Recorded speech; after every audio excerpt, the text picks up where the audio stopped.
श्रीराम समर्थ. 2 मार्च. मनुष्याने प्रपंचात कसे वागावे.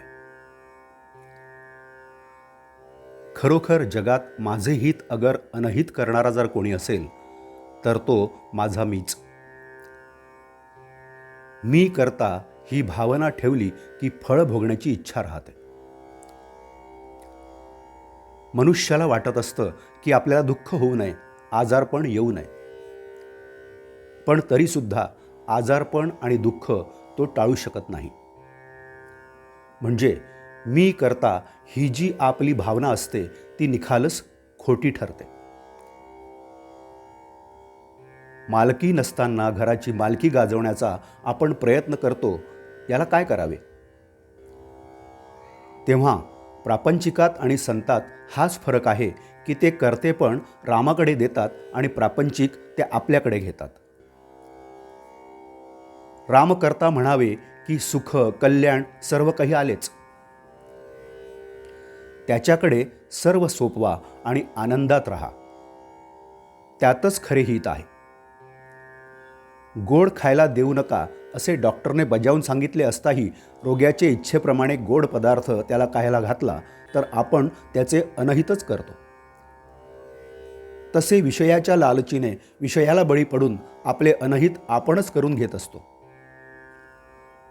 आजारी माणसाला 3 गोष्टी कराव्या लागतात. 1 कुपथ्य टाळणे, 2 पथ्य सांभाळणे आणि 3 औषध घेणे. तसेच भवरोगालाही 3 गोष्टी कराव्या लागतात. 1 दुस्संगती अनाचार, मिथ्याभाषण, द्वेष, मत्सर वगैरे अवगुणांचा त्याग करणे.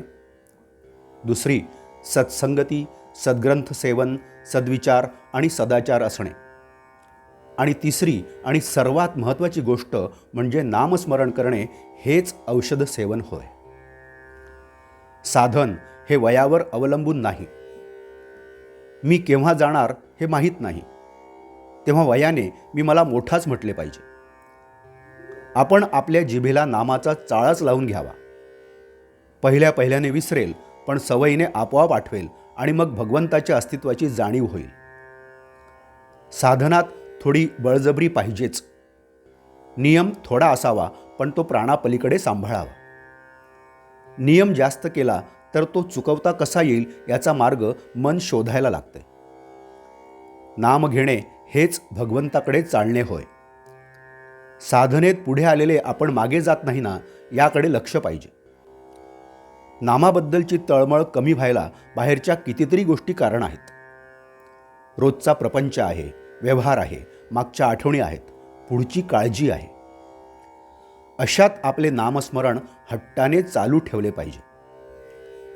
नामात गोडी उत्पन्न व्हायला नामच घेतले पाहिजे. देवाला अत्यंत प्रिय जर काही असेल तर ते म्हणजे त्याचे नाम.